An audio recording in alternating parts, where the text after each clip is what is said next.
I'm glad to stand here and talk about the future world spaces and the disruption which the technologies are bringing in today's world.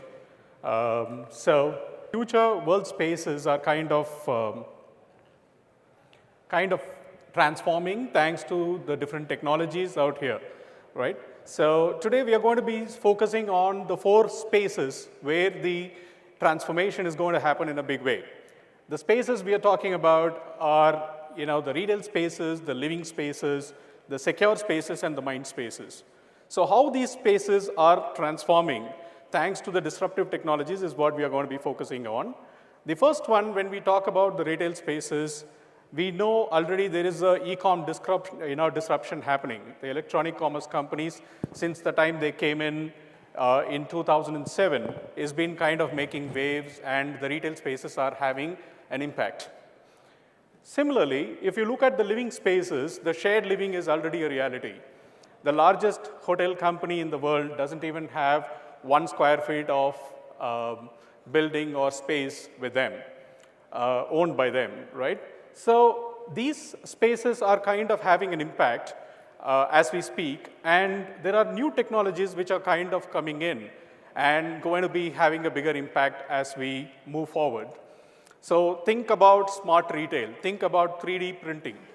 It is going to really transform the way the whole industry is performing today. Then we get into the secure spaces. Is it going to be secure? Is it going to be transparent?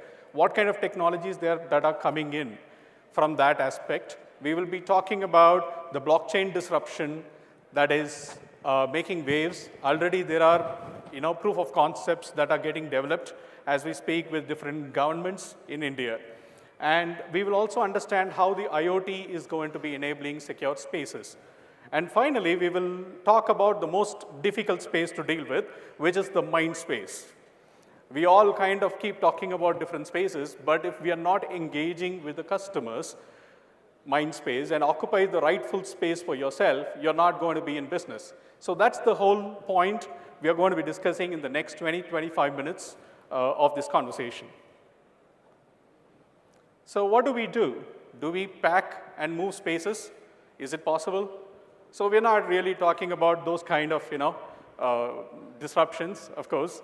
Let's move on to understand what is important for us at this point in time.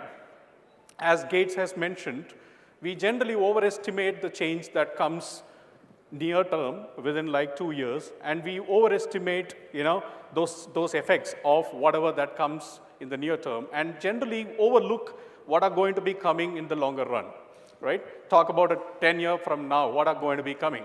And it will have some impact in today's world as well. So we need to really understand and play as we move forward.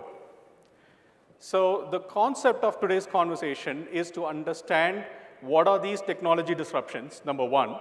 Number 2, is it having an impact on the real estate? So now let's take a step back and think about the kind of disruption that has come in the past. Talk about things like Airbnb, which has come and disrupted the way the hotel industry is been functioning today. Did Hilton see it before it came? If Hilton would have seen it, they would have done a lot of things with the kind of muscle they have and the deep pockets they have and the kind of knowledge they have on the hospitality industry. Hilton did not see it. So the question in front of us, ladies and gentlemen, is are we seeing those technology disruptions that are coming our way? Or are we going to behave like Hilton, saying that, hey, everything is all right with us? Does that make sense? So that is the conversation we are going to be having, and what can we do about it? Can we take some hints from history, right? In the last 10, 15 years, we've been seeing multiple disruptions. Can we take some hints and proactively do something rather than waiting for the disruption to strike us?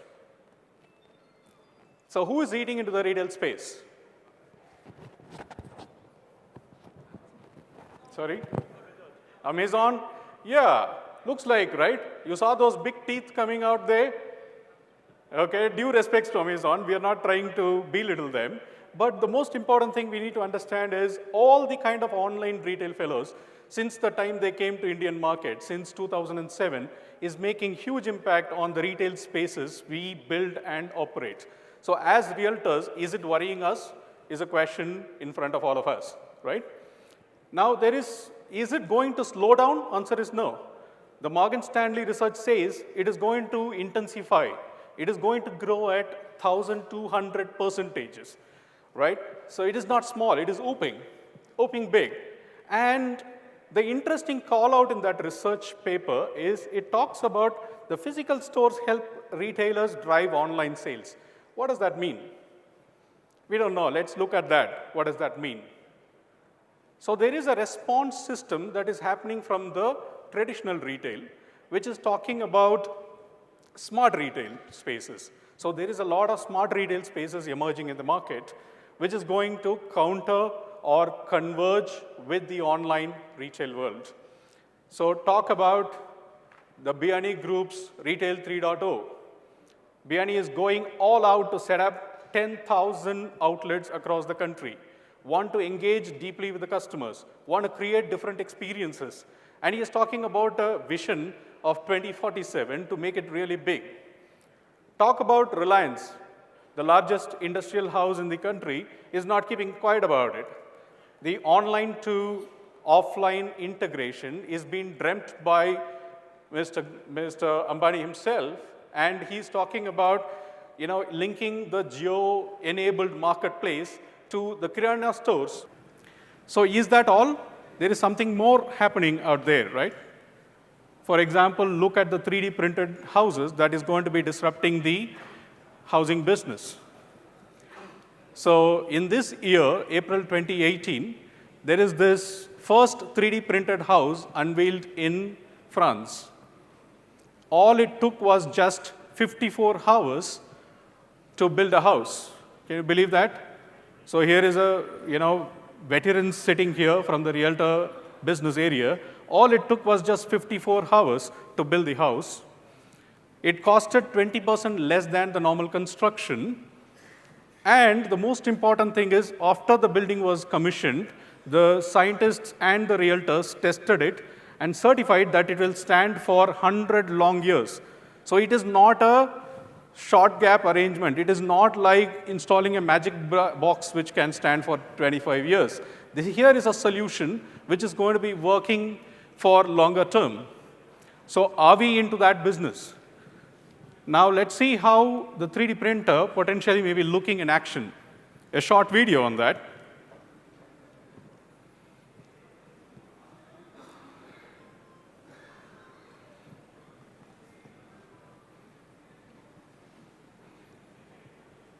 So you see the flexibility of the printer.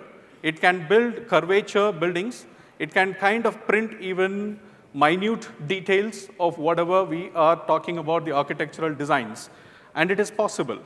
Now the question before you, ladies and gentlemen, forget about creating a factory. Are we thinking about a factory? How many of you have thought about a factory? All this while we have thought about a site, right? We bought land. We said, assembled land and said, okay, the site is created. There is a site office. And on this site office, I will send a ton of people. I'll send the resources, and everything is done. Today, that is how we are operating. Tomorrow, that may not be the case. You may have to think about a factory which can potentially print and deliver to the site where it can potentially get assembled. So your business model may be moving from a building to printing and assembling. Are we thinking about it? Is a fundamental question. Now, we looked at two disruptions happening in this space, right? One is the shared living spaces. On the other side, you talk about 3D printing. Both put together, and the news of Oyo creating 2,000-bed facility. Now triangulate all these three insights and look at where this business is going. Okay? So are we going to be capturing this space? Are we going to be operating this space? And are we going to convert this as an opportunity for ourselves? We need to think. Now, if we need to build and operate spaces, we need to have a system which is secure and transparent. So how do we go about creating a secure and transparent environment around here? So if you see on the right side, you have the whole map, which has got about 5 different states being highlighted. These 5 states have already started doing a proof of concept on blockchain implementation. Why they are going for blockchain? So many people here may be thinking blockchain is the future. Blockchain is not a future, no more. Already our own governments are thinking about experimenting it already and seeing how we can digitize land records. How can we really go about, organizing fragmented ownership? So when we talk about fragmented ownership, it is another big market opening up because of the shared living spaces we have spoken the last section. So how does blockchain work? This could be one area which may be interesting to all of us. So blockchain originally was developed for the purpose of Bitcoins. We all know about it, right? When cryptocurrency came into the market, that is when blockchain was also unveiled. So blockchain kind of brought in a technology where a public ledger can be maintained. And it can be maintained so securely, not even the governments want to put a finger onto it. None of the governments across the world had said, no, we will take over and control it. Why did it happen? Because of the sturdiness of the technology. And the man who created this technology has become a ghost already. Nakamoto, nobody knows about it, right? So now how this works? Let's look at it. Imagine you have 100,000 with you, 100,000 rupees. For simplicity, let us make it simpler. 100,000 rupees. And out of which you paid, say, the person paid 20,000 rupees at 20% on the rentals. So the rental fellow, the owner of the building, collected 20,000 rupees. And in turn, he had spent 1,000 rupees on maintenance. On the other end, the same man had spent 30,000 he has put 30,000 deposit on the bank, and out of which he has paid 5,000 on the restaurant bills. Today, if the same man would have spent on cash, do you think it is trackable? You paid 20,000 to your landlord. Do you have any clue where that money has gone in the system? You have no clue. The banking system currently, what is operating, cannot give you a trace of your money. The cash system, obviously not. You will never be able to understand where it has gone.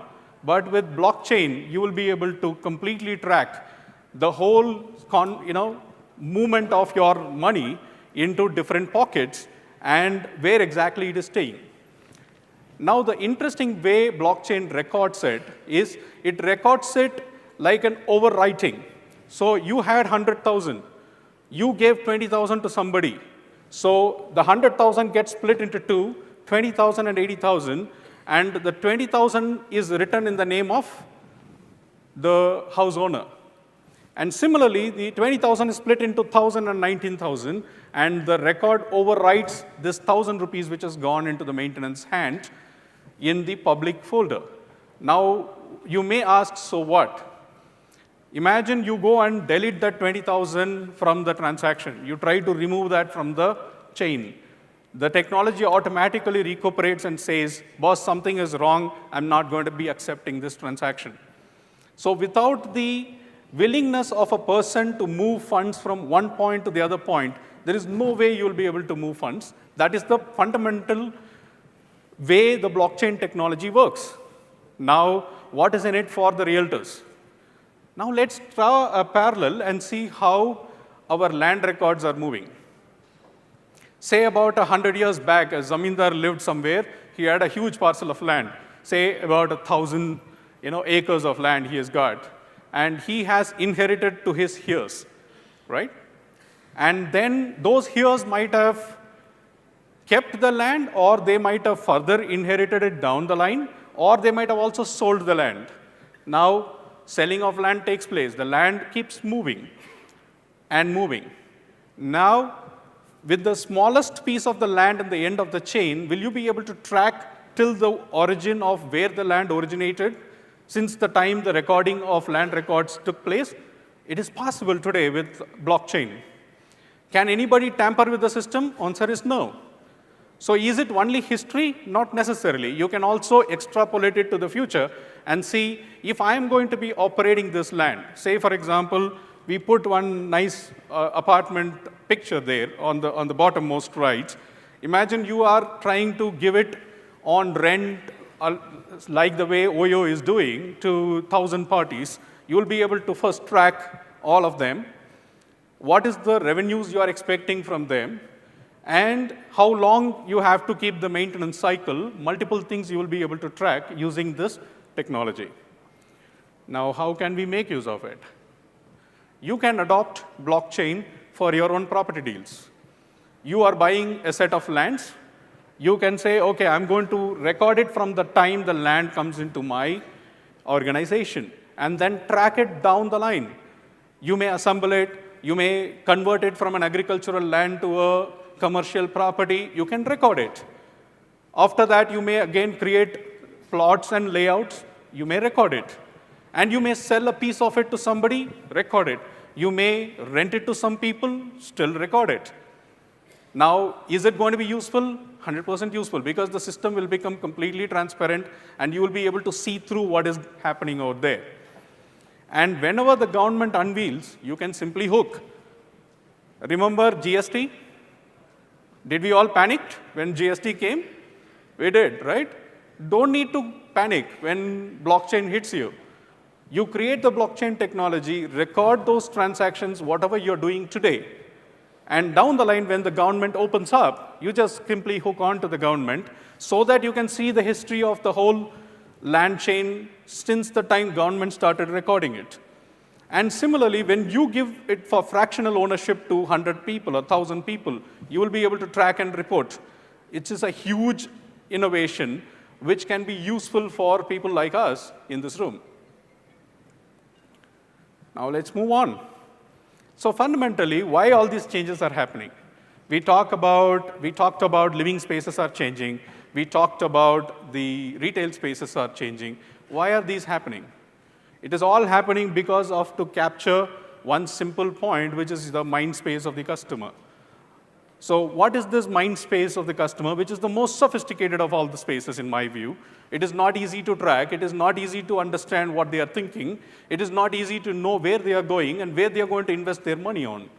So how do we track mind spaces is something very important criteria if you have to own and operate the properties, right? Because you're going to be dealing with humans, okay? And these humans are not going to just pay one time to you and forget you. They're going to pay you month on month. They're going to pay you year on year. So it becomes more important for realtors to understand the mind spaces of the customers. So what does that mean? Are we advertising yet? How many of us are advertising even today?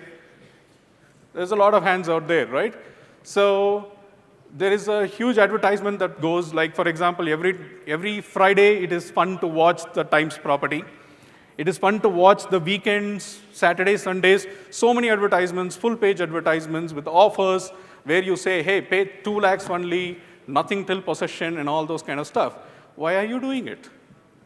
Why are you doing it is because you are going to attract customers, right? How many leads come to you? Imagine you spend 25 lakhs on an advertisement. And how many leads? 100 leads, 200 leads, 500 leads, 1,000 leads comes? Is it a reality or no? No, right? Even if we take the best case scenario, 1,000 leads comes, you're spending 25,000 rupees to get a lead. Forget about an order. It is not even an order. It is just a lead, an interest. And out of those guys, only 1/10 of those guys will potentially convert. That means what? You are spending 250,000 rupees for attracting one customer. Okay? Now, is it really effective? Why is it not effective? Before, it used to be a lot effective. No doubts about it. 10 years before, it was very effective. Today, is it effective? Is a question mark. Why it is becoming ineffective, we need to understand. So you need to know your customers. Now, let's look at this. 72% of the first-time home buyers do not even read a newspaper, for your information. They don't. Okay? That is the irony of it. We keep spending on it, but nobody reads it. Now, let's look at who reads it. Look at that last limb. People over 68 years are the folks who are leading it. Are we really targeting them? That's the question you need to ask yourself. If we are not targeting them, it is going to be a lot of money down the drain. Now let's look at more data around this. Okay? Talk about what is the difference between Generation X, somebody like me, to a Generation Y. I saw a lot of interesting kids going around here at their early 30s or in the late 20s. What do? How do they live their life is completely different from the way I used to live my life, or many of the people in this room lived their life, isn't it? For example, look at this interesting diagram. When time permits, download this and look at it. This particular chain of what you see from top down is the way we all live. Very simple, isn't it? We started our life, we lived with our parents, then we went to college, we finished education, we got married, and then bought a home, settled. Very simple. Wherein today it is not the case. Look at a millennial. The moment my son was put into the college, the first year he came and asked, Papa, I want to go out and live with my friends. I don't want to live in the, college campus. I want to live alone. Why, dear? Why do you want to go and live out? His answer was very simple. I want to be independent. A 19-year-old lad is telling, I want to be independent. Okay? The complex chart you see on the right side, that is how millennials live. Millennials don't live the way we lived our life. And now what does it mean to us? Generation X wanted to invest and save early on. The moment I had my first paycheck, which was hardly 3,000 rupees 25 years before or 30 years before, my dad said, deposit it in the bank. Create an RD. How many of us know even RD today, right? So people said, save, save, and save. That is how we lived our life. Today, that is not the case. Spend, spend, spend is the way of life, right? It has become very consumer-oriented, consumption-oriented. People want to consume. I'll show you some interesting charts here. Now look at this bottom pie chart, okay? 32.7% spent on entertainment, including eating out. This is how millennials spend their money. And these are not millennials across the globe. This is only specific to India. This data point is done by Indian company, and it is being presented for us, okay?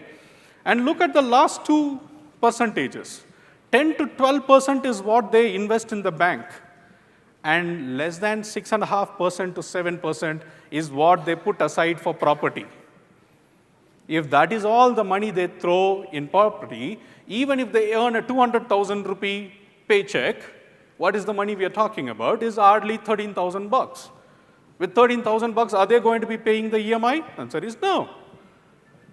They are different, okay? On the other hand, on the top side of the diagram, if you look at it, the bar chart clearly says that they are willing to pay more money for an experience which is created specifically for them, a personalized experience. You and I will not pay that extra buck. If a flat is costing 1 crore of rupees, and somebody tells, you know what, I'll put some IoT in it. I'll put some smart gadgets in it. You pay me 1.2 crores, I will say, sorry boss, give me a plain vanilla thing, I'll figure it out myself. But the millennials are not going to be talking that way. The millennials are going to be saying, you do everything and give it to me and I'm going to take it. Okay? So that is what that chart talks about. So what is that the mind spaces are moving is it is moving from consumption instead of investments. They do not want investments. They want consume. They want better experience, not price offer. You pay 2 lakhs, wait till possession, no extra money to be paid. They don't damn care about it. Please, let us get it clear. They don't care about it. If your audience doesn't care about it, why are you telling it again and again? Why are you leaving the money on the table? It's a question you need to ask yourself. Okay? Now, how can we deliver greater customer experience with IoT? Look at some of these interesting videos, right? Simple, bite-sized ones. Can the fridge tell me, hey, you're consuming more? When I lived in US, first time I went and took a place, the moment you go and ask for a place, the place comes prefixed with all those things, right? You don't get a plain vanilla home at all. You get your laundromat there, you have your refrigerator there, you have everything fitted. The kitchen is completely fitted. You don't get a plain vanilla thing. And today, ladies and gentlemen, India is now poised to transform into that segment. And if you can enable smart devices, today the folks want to do shared living. Do we need to ask ourselves that can the office space and the personal space still be separate? Or can it be together? Can there be hybrid spaces where people can eat, live, sleep, wake up in the morning, start the work, and keep doing the work? Are satellite offices going to be a reality? Answer is yes. So the way people are going to be living is changing, the way their mind spaces are changing, and we better change the same way. So what realtors in this group can really do could be to offer a personalized property on demand. You can let them consume first, like the OYO is doing. That is the right strategy. Allow them to consume, allow them to experience. They will come in, they will sit in the nice apartment, they will get all the nice IoT gadgets, then they will ask you how much I should write the check for. Otherwise, they are not going to be talking to you. You put 100 salespeople, they are not going to talk to you because they know more than what we all collectively know. Finally, it is the great experience, not price discounts. Don't throw money on the table. It is not the price which is going to decide anymore. Price was an interesting factor which was useful when the information was not flowing. Today, so much of information is flowing, price is becoming irrelevant. Now, let us wrap up. Changing world spaces, is it changing? Answer is yes, the retail space is changing, the living space is changing. These secure spaces are becoming a reality, and mind spaces are changing. And if you look through the keyhole, you will see a bright future out there for folks who want to really transform from build and sell mode to build and operate mode. And what are the opportunities we spoke about? How do you tap into those opportunities is by building, understanding these disruptions, unlocking the potential opportunities, and so as you can build future world spaces. The future world spaces is in your hands. Whether you are going to be taking it or you are allowing a hotel company to do it, it is up to you. I leave the judgment to you. That's all I've got. This is the company I work with. And this company helps people and the organizations to digitally transform. I just wanted to register that. And any question and answers on this? OK. Dr. Kumar, I've been engaged in this space with clients looking at this, and I recognize that the shared space concept, it's blockchain, that is going to allow the one thing that is still missing is basically increase in value over time. In the real estate space, our clients own space, whether through a rental agreement or ownership agreement. Over time, there's a way to track or hope that it appreciates. It may also depreciate. Absolutely. When you have shared space, the question is, can that happen? With blockchain, it can. And the question is a deeper understanding of how that will work, because it will change the nature of our business into selling segments of time, segments of time to use space, and whether that can increase or decrease in value. Would you comment on that? OK. So the question is whether the appreciation of assets or depreciation of assets can be recorded here. The appreciation and depreciation becomes very important when you're going to be building and selling it. When you're going to be building and operating it, the appreciation is going to be whether the value is appreciating, where people are going to be paying more for the same space going forward. It is no longer going to be, whether my property has increased the valuation by 10% or 20% or 50%. Does that answer your question? It does answer the question, and in fact, I see it happening because there's a concept called timeshare for hotels that in the past had been viewed as a boondoggle. Very true. Most recently, I went to a Marriott presentation where you pay today not for a time and space, but for a number of points. And over time, in fact, the entity Marriott will continue selling points, but at a higher value. Absolutely. So that what I bought now can be worth more in the future. Absolutely. When you have something like blockchain, you can have, in fact, a right to use space by size or whatever, and over time, if the experience of that space increases, people will be willing to pay more. It's what you described. Absolutely. It's not a vague increase in value. It's actually, does the experience warrant somebody to want it more? And I think that's the space where, as real estate professionals, we don't quite understand how that will work. I understand, yeah. So what Marriott is doing is just, emulating whatever Bitcoins did, right? So when Bitcoins was launched, it was not of great value. Today, what is the value of a Bitcoin? Anybody knows? It dropped so much recently, yeah. 25,000 US? 4,85,700 rupees. That's a lot of money, right? So now what is happening, right? The whole idea of the currency movement towards cryptocurrency is to kind of make it easy, reduce the government intervention in a big way, and to make the whole transaction smooth, right? And they have achieved that. And what Marriott has tried to do is the same point system. Instead of a Bitcoin, they have kind of, used some points which are equivalent to a Bitcoin points into the hotel system, right? So, okay, here I want to record something. If you leave it to the hotels, right, they will bring their own legacy into the system. Now, already Bitcoin has left a legacy in the blockchain. They will try to bring that legacy in, and they will also bring other legacies. What kind of legacies? You have to check in by 12 o'clock, one of the legacy. You can't do anything about it.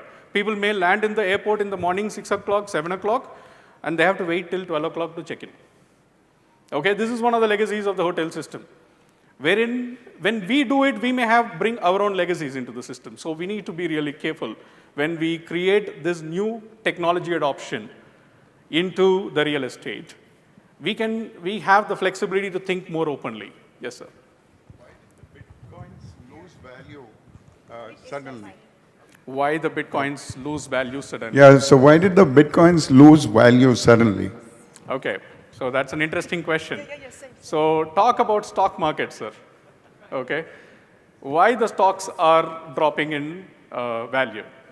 Okay, in currency terms, the value of money has also been depreciating over a period of time.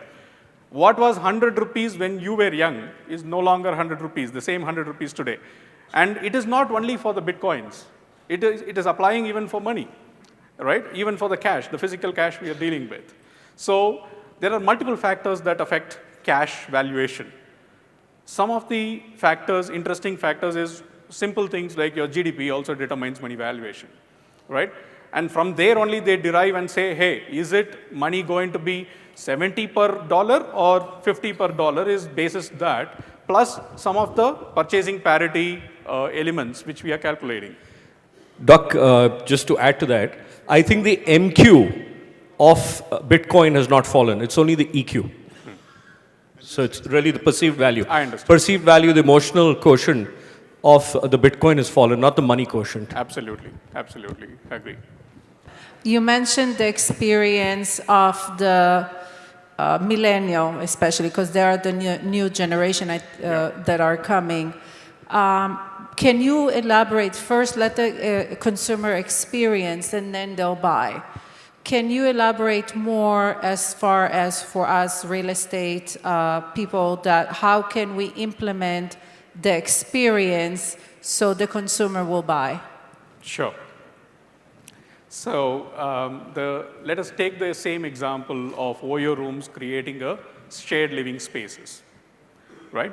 Today, what OYO is promising is very minuscule. They talk about, I will give you Wi-Fi, I will give you a TV, I will give you a washing machine and things like that, which are standard gadgets, which the millennial has already experienced it in their homes, their own parental homes, they have experienced it. Now, imagine you're creating an intelligent home, which has got a smart lighting system. And bring them in and say, boss, I'm giving to you on a rental basis or a long lease basis. They would want to come and have those experiences. It could be smart lighting, it could be the technology which kind of connect with the neighborhood retail, where I'll be able to replenish some of the stocks. Multiple things you can do. Today, those technologies are available. So you can enable some of those technologies, which are your unique selling proposition, and tell them, welcome, sit here, experience it. After a few years, they may come and tell you, boss, can you build something wonderful like this for me? They will only come when they think it is relevant and when they think the experience is worth paying for, right? So that is where you need to take them to. Thank you. Shiv, I had a point, Zahid here. Yep, yeah, Zahid. Okay, now I just wanted some clarity. You just spoke about, newspapers going out of business, literally. Because, of course, it's a major source of revenue for them. Yeah. The real estate business, as you said, so much of money is going in there.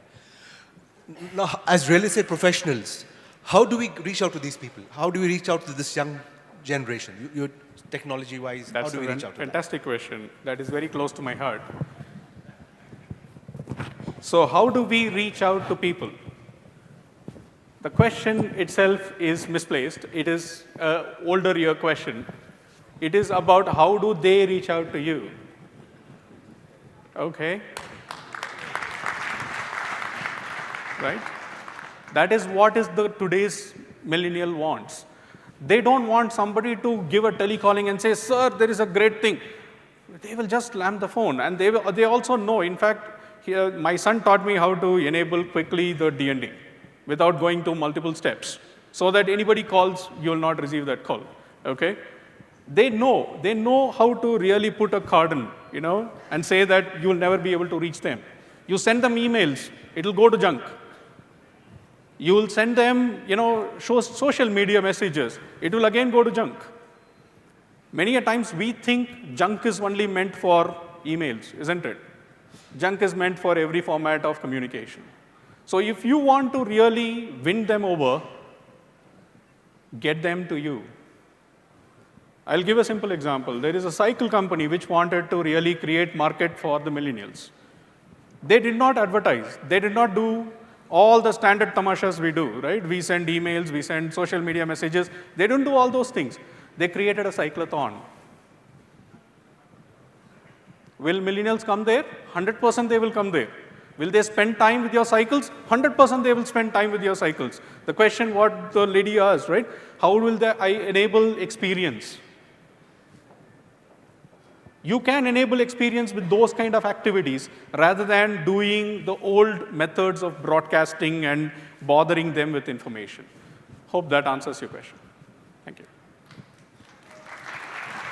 Thank you. Thank you all for the opportunity. I extend a special thanks to Shoaib, my mentor, who kind of connected me to this group. I thank Mr. Farooq and Zayed to make this happen. Thank you very much.